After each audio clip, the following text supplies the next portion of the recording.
Hello everyone, आप सभी का स्वागत है विजडम के इस ऑनलाइन प्लेटफॉर्म के ऊपर। मैं नितिन शर्मा आप सभी का स्वागत करता हूं और अभिनंदन करता हूं। Very very good morning to all. कैसे हो? आई होप सब अच्छे होंगे, चकाचक होंगे और मस्त होंगे। आज का एक इंपॉर्टेंट टॉपिक के बारे में स्टडी करेंगे और उस टॉपिक का नाम क्या है, जो बहुत सारे आप थंबनेल के अंदर देख भी चुके होंगे कि हेपेटाइटिस बी जो है वो क्यों होता है हॉस्पिटल वर्कर के। हम हॉस्पिटल के अंदर वर्क करते हैं और एक्सपोजर के अंदर आते हैं, पेशेंट की निडल स्टिक इंजरी हो जाती है, आपको पता भी नहीं चलता। तो सर क्यों हमें देखने को मिलता है, क्या होता है हेपेटाइटिस बी, आज हम इसी के बारे में बात करने चलेगा। स्टार्ट करते हैं बिना किसी देरी के। सबसे पहले हेपेटाइटिस के बारे में जानते हैं कि सर ये कौन सा वायरस है और डीएनए वायरस होता है या आरएनए वायरस होता है। बहुत बार क्वेश्चन पूछा जाता है और यही से क्वेश्चन आता है। ठीक है, तो बात करते हैं कि सर इसको जो है it is also known as, कभी कभी इसे शॉर्ट फॉर्म के अंदर भी जो है वो पढ़ा जाता है और शॉर्ट फॉर्म इसे क्या बोलते हैं? एचबीवी। एचबीवी का मतलब हेपेटाइटिस बी वायरस। बी का मतलब क्या है? हेपेटाइटिस बी वायरस के नाम से भी क्या करते हैं, जानते हैं। नेक्स्ट क्वेश्चन आपके एग्जामिनर का बनता है कि सर ये डीएनए वायरस होता है या आरएनए वायरस है। तो आप सभी लोग क्या बोलोगे कि सर ये एक तरीके का डीएनए वायरस है और यही एग्जामिनर का फेवरेट क्वेश्चन होता है। लेकिन जब आप हेपेटाइटिस ए जब पढ़ते हैं तो हेपेटाइटिस ए जो होता है वो एक तरीके का आरएनए वायरस है। कौन सा है? आरएनए। लेकिन सर यहां पर जब आप हेपेटाइटिस बी पढ़ोगे तो हेपेटाइटिस बी कौन सा होता है आपका? यहां पर डीएनए वायरस हमें देखने को मिलता है। चलेगा कि सर कौन सी फैमिली से ये बिलोंग करता है। ठीक है, तो आप क्या बोलोगे कि सर ये हिपेडिना वायरस फैमिली से बिलोंग करता है।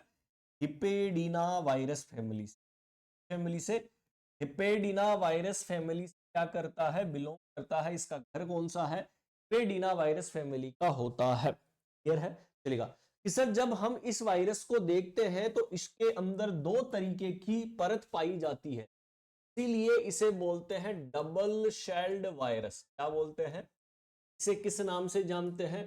डबल शेल्ड वायरस के नाम से जानते हैं। कि सर इसकी खोज जो है वो किसने की थी? मिस्टर ब्लूमबर्ग ने। और ये क्वेश्चन पूछा हुआ है कि सर इसकी जो खोज या डिस्कवरी की तो किसने की थी? मिस्टर ब्लूमबर्ग ने इसको खोजा था। कब?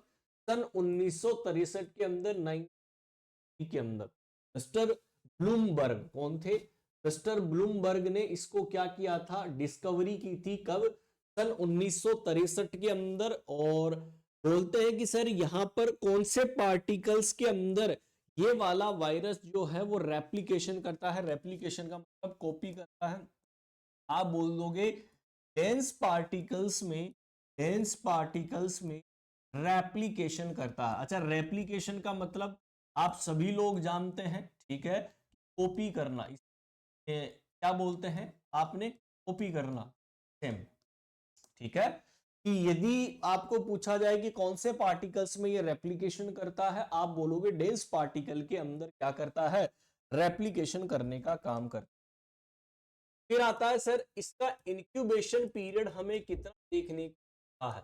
क्या इसका इंक्यूबेशन पीरियड? और फेवरेट क्वेश्चन है एग्जामिनर का, तो आपको यदि रेंज के अंदर 55 से 180 तक हमें क्या देखने, इंक्यूबेशन पीरियड हमें देखने को। लेकिन आपको इसका मीडियन पूछे कि क्या इसका मीडियन होता है? मीडियन का मतलब बीच का। यदि आप इंक्यूबेशन पीरियड पूछे कि मीडियन के अंदर कितना इंक्यूबेशन पीरियड होता है, आप बोलोगे 100 दिन से ना, 100 दिन से कम जो है वो हमें यहां पर क्या है? Incubation period.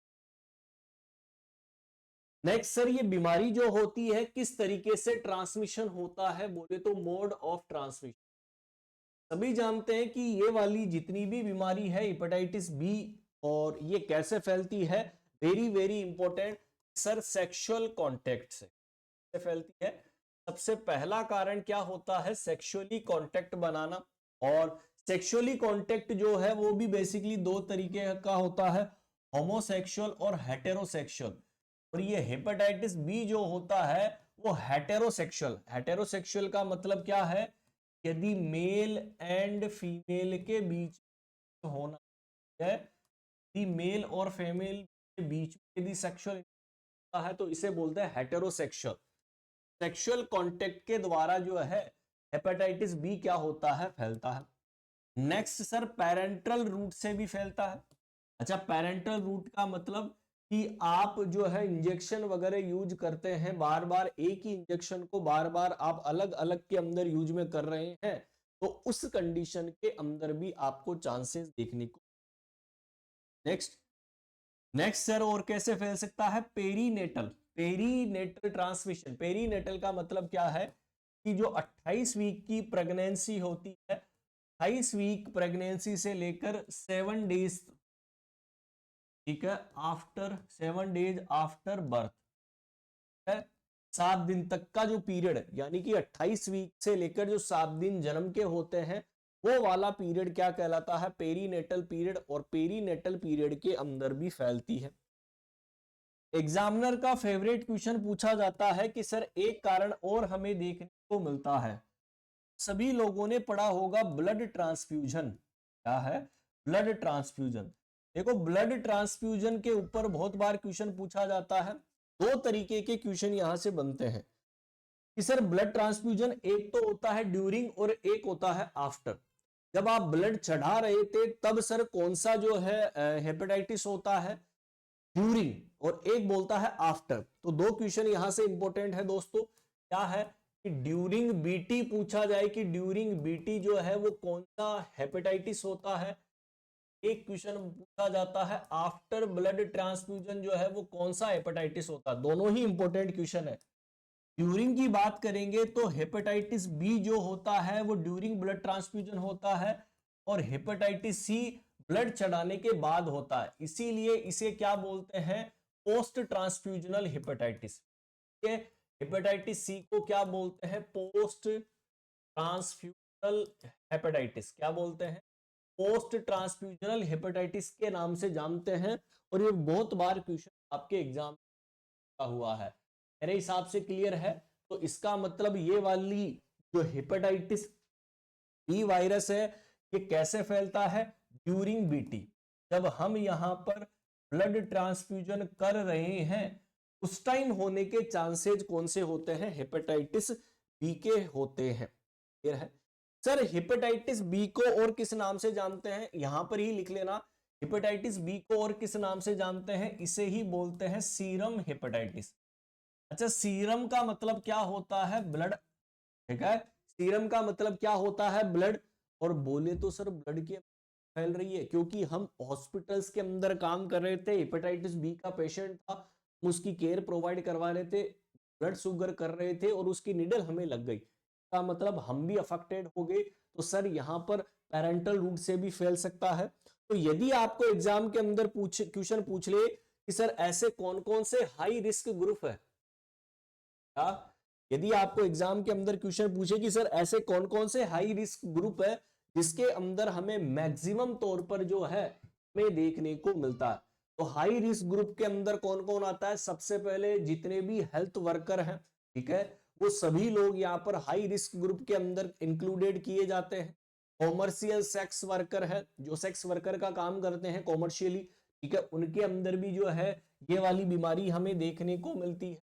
यदि आपको यहां पर हाई रिस्क ग्रुप पूछे कि कौन कौन सा ऐसा हाई रिस्क ग्रुप हमें देखने को मिलता है, पहला पॉइंट क्या लिखोगे, सर जितने commercial sex worker, commercial sex worker, उनके अंदर चांसेस है, रिस्क है के अंदर क्या हो सकता है, हेपेटाइटिस बी हो सकता है, क्योंकि सेक्सुअली कांटेक्ट से फैलता है। जितने भी सर्जन होते हैं जो ऑपरेशन वगैरह करते वो भी यहाँ पर अफेक्टेड है। जितने भी नर्सेज होती है, क्योंकि वो भी तो सर काम कर रही है हॉस्पिटल्स के अंदर, वो भी सर अफेक्टेड होती है। जो भी लैब्स के अंदर काम करता है, लेबोरेटरी टेक्नीशियंस, क्या बोलते हैं, लेबोरेटरी टेक्नीशियंस, ये सभी क्या होते हैं, यहाँ पर अफेक्टेड हमें देखने को मिलते हैं।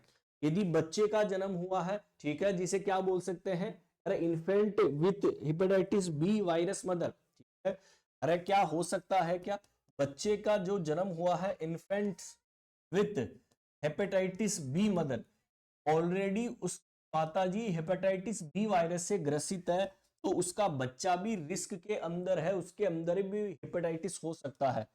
जितने भी आईवी ड्रग्स यूजर्स, मैंने बोला था ना कि जो एक ही सिरिंज को बार बार यूज करते हैं तो एचआईवी भी हो सकता है और हेपेटाइटिस भी हो सकता है। तो ये सभी हाई रिस्क ग्रुप हमें देखने को मिलता है।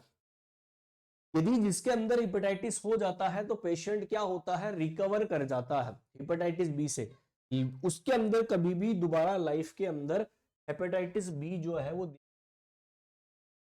एग्जामिनर का पता है कि पेशेंट इज रिकवर, क्या लिखोगे, if the patient is recover, if the patient recover, patient जो होता है वो रिकवर हो जाता है, ठीक है, from hepatitis B, from hepatitis B, ठीक है, कि हेपेटाइटिस बी इसके अंदर हुआ था और वो क्या हो सकता है, रिकवर हो सकता है।